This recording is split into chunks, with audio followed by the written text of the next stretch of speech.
to natural autonomous parenting, cultivating fearless curiosity and confidence without coercion.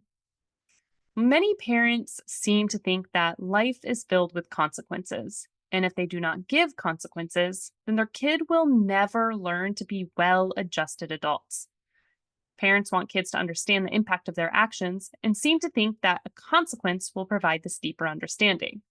Well, I'm going to clarify the different types of consequences, how they're used and misused, and hopefully clarify some confusion that parents have about when or how to intervene with consequences. There are four types of consequences: natural consequences, logical consequences, illogical consequences, and punishments. These get confused regularly. And if you're not familiar with the real definitions of each, you might be misusing these terms. I regularly hear parents describe some challenging or inappropriate behavior from their child and then go on to describe the natural consequence that they impose on the child, not realizing that there's no way you can apply a natural consequence. Heck, some people will even sometimes say natural consequence when they're outright giving up punishments. None of this is a natural consequence. A natural consequence is what happens when we do not intervene in any way. We do nothing at all. So if your kid is jumping off a rock and they hurt themselves, the natural consequence is they landed poorly and got hurt. Or if another kid hits another kid, the natural consequence is that the other kid feels hurt and maybe they cry. If your toddler throws food off their plate, then their food is on the floor. Or if they forget their jacket, the natural consequences maybe they feel cold or maybe they don't.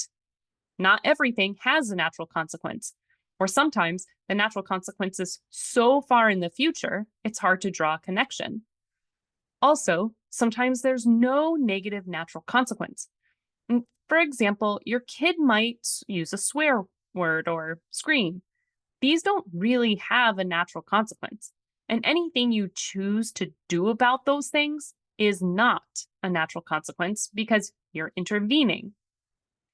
Natural consequences are some of the best learning opportunities for kids because the kid's actions directly cause the consequence. And this requires zero interference from the parent. When this happens, the kids directly understand the impact of their actions because their actions directly cause the consequence. One of the more scary natural consequences I experienced when my youngest was around 18 months old happened when we were around a hot fire pit, and we make fires pretty regularly. I would continually stop him from touching the pit and tell him the fire was hot. Well, one night, without us noticing, he touched the edge of the fire pit and he got burned. I comforted him and he recovered pretty quickly without any major injuries. And after that happened, he clearly understood the dangers of the fire pit and definitely understood what hot meant. Even when in the kitchen, if I told him the pan was hot, he would avoid it. He, at 18 months old, was even able to apply the knowledge he gained from the fire pit incident to other places. He gained a deep understanding that hot things hurt, and possibly even better understood why we would have continually stopped him from touching it. When a kid experiences a natural consequence, they learn so much more, and it can even help us build trust and credibility that our advice really is in an effort to help protect them. This does not happen when we impose consequences. However, sometimes the consequence is far too significant for us not to intervene, which is where logical consequences are useful. Logical consequences are something we impose on our child that is directly related to the child's action. Obviously, we'll not let our kids run out in the street or jump off a cliff just so they can experience the natural consequences of their actions. That would be too costly and arguably neglectful. So, if our kid is about to run out into the street, the logical consequence will be that they get their bodies grabbed or pulled back. We may also choose to hold our kid's hand or strap them into a stroller, whether they want to or not. because they're unable to be safe near the road. The logical consequence is that we will possibly forcibly hold their hand or keep them in a stroller while near roads. Another example might be if your toddler hits another kid with their shovel. A logical consequence might be that you take the shovel away for a while. Since they use the shovel to hit someone, they cannot use the shovel now. Or if your toddler is throwing food, a logical consequence might be to take away their plate. Now, very often, there are several logical consequences you can choose in any given situation. But the key here is that it's related to the original action and really, ideally, not used punitively. And this is one of the more nuanced parts of using logical consequences, is they're not intended to punish the kid in any way. Yet the kid might still feel upset about the consequence. For example, if your toddler keeps drawing on the walls, you can stop giving them access to markers for a while. And this can be done punitively, like I'm taking away your markers now because you misuse them, versus the markers are only for paper and I'm going to put them away for a while. And you can offer understanding and empathy if your kid is upset about your decision, which might sound like you were having fun coloring and now you're mad I took the markers away, rather than you don't deserve markers because you were being naughty sort of tone. So, the more empathy side, I hope you can kind of hear that difference. Another logical consequence might be putting toys in storage for a bit if your kid continually dumps them all over the ground or keeps refusing to clean them up. My kids, they like to play with blocks, Legos, Magnetiles, and all of these have lots of pieces. And I want to avoid having to sort through all those pieces when I'm cleaning. So I hold a limit that if one of these toys are out, I will not take out another until one is put away. So the kids have to pick up the blocks if they want me to take the Legos out. So sometimes our consequences have nothing to do with safety or misbehavior, but rather they're limits for our own sanity. And even if we're holding some limit, it is still best if the consequences is related in some way to the behavior we are seeking. So no Legos until blocks are cleaned.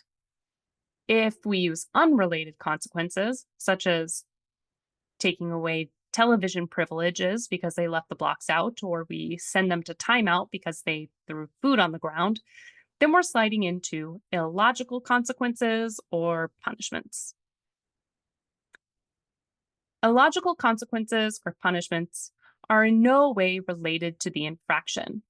These are generally intended to penalize or make the child suffer in some way, to discourage or eliminate a behavior.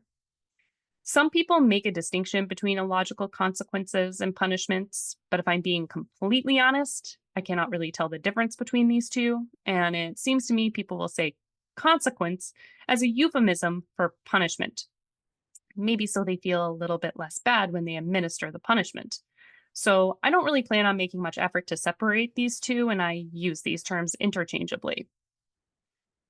Punishments can range from taking away a privilege, like TV or visiting a friend or timeout, not being paid allowance, all the way to physical punishment such as spanking. This type of consequence is problematic because it can create resentment, fear, confusion, and they can actually interfere with the kid making a connection between their actions and the outcome. In fact, when punishments are regularly used, kids are more likely to be secretive, dishonest, and resentful. The kid will have a motive to avoid being in trouble, and they can become preoccupied with this. And the deeper understanding of why a particular behavior is problematic will be lost on the kid. Parents like using them, though, because it can cause a behavior to stop. If you send your kid to timeout for throwing blocks, they will stop throwing blocks, at least in that moment. But when they won't understand why they should stop throwing blocks, and it might not be useful in preventing it from happening in the future. In fact, it's more likely that the kid will probably lie to try to get out of being punished or be sneaky to hide what they are doing. They will also probably feel a lot of resentment toward you for punishing them. And this is not exactly the best way to build connection and cooperation. Funny enough, adults don't really live with punishments in the way we seem to think it's acceptable for kids. Yet adults make plenty of mistakes that might be considered inconsiderate or dangerous. In fact, many of us take chances breaking the law, and we lie about it to avoid repercussions. When an officer pulls you over for speeding, plenty of people try to lie their way out. Adults try to work around all sorts of laws. Well, your kid feels the same way you do when you see those blue and red flashing lights behind you. And chances are, you're not telling the officer who pulled you over the 10 other laws you broke that week.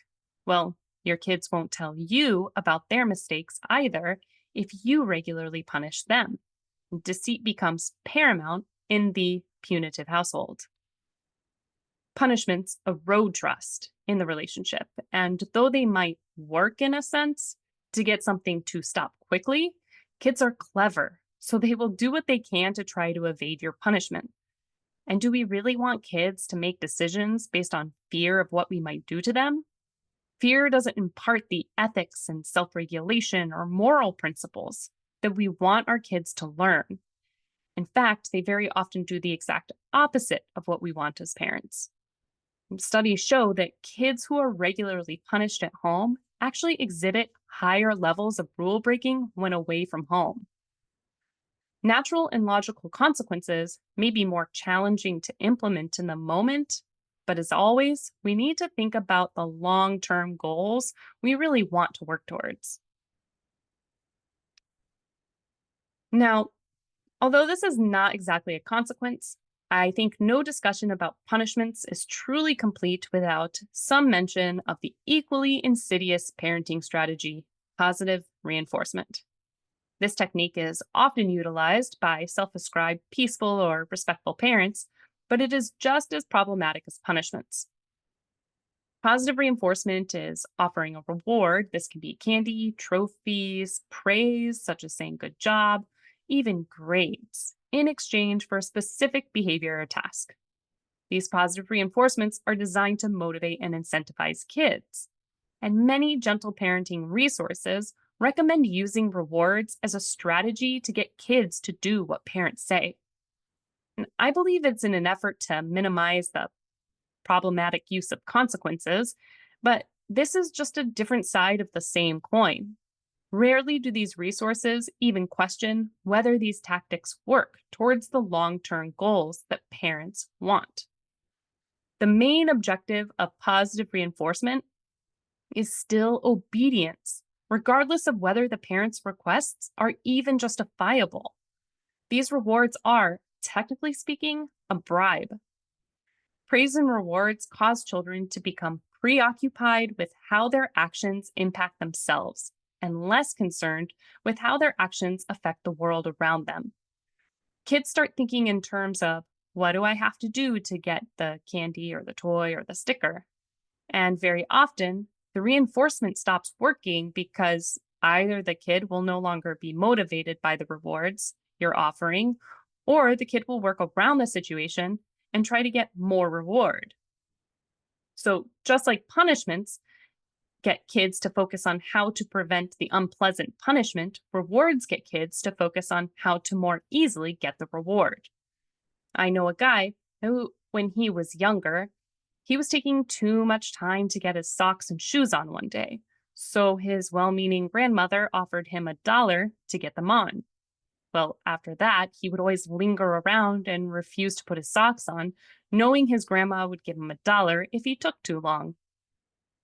Potty training is another common example.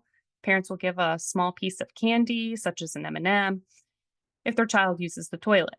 Then the kid perpetually says they need to pee, pushing out the teeniest little bit of pee every few minutes. And this becomes annoying for the parent and often leads to an unnecessary power struggle. And one more example of an unintended and ironically natural consequence of offering rewards are grades. Grades totally undermine a child's desire to learn. Instead of wanting to gain deeper understanding of something, kids will only be interested in what's on a test or choose the easiest book to read. Grades and other rewards intended to motivate kids to do well in school are great at getting kids to find the shortcuts to good grades, not incentivize them to dig deeper into the library books. It extinguishes passion and internal motivation. So I really urge parents to reconsider using positive reinforcement as well. So somehow parents seem to think that if we repackage punishments as consequences, it will have a different effect on kids. But anytime we're interfering or implementing some consequence, we're only reinforcing a focus on the kid's behavior. And if we're being totally honest with ourselves, they're forms of manipulation to try to make our children do something we want them to do or behave in a particular way. The objectives of these strategies are often obedience rather than connection and collaboration. And natural consequences really motivate change intrinsically by the nature of them naturally occurring. And if you're making any sort of decision about what to do in response to your kid, then you're not using natural consequences. And it's fine to use consequences. Just please know the difference and try to stick to logical consequences when you do feel the need to intervene. And often we really do have to intervene. Logical consequences should ideally be implemented with compassion and empathy, so your kid will be less likely to feel resentment or anger toward you. This is so very hard, and I have definitely enforced consequences that could have been given compassionately, but instead I made it a punishment. And if I'm being honest, it probably happens almost daily in my household because I don't always have the energy to connect or empathize in every interaction with my 3 young kids. And this is not about perfection. That would be impossible. It is about making a reasonable effort to improve our relationships by building trust and create an environment where our kids feel safe to be honest with us.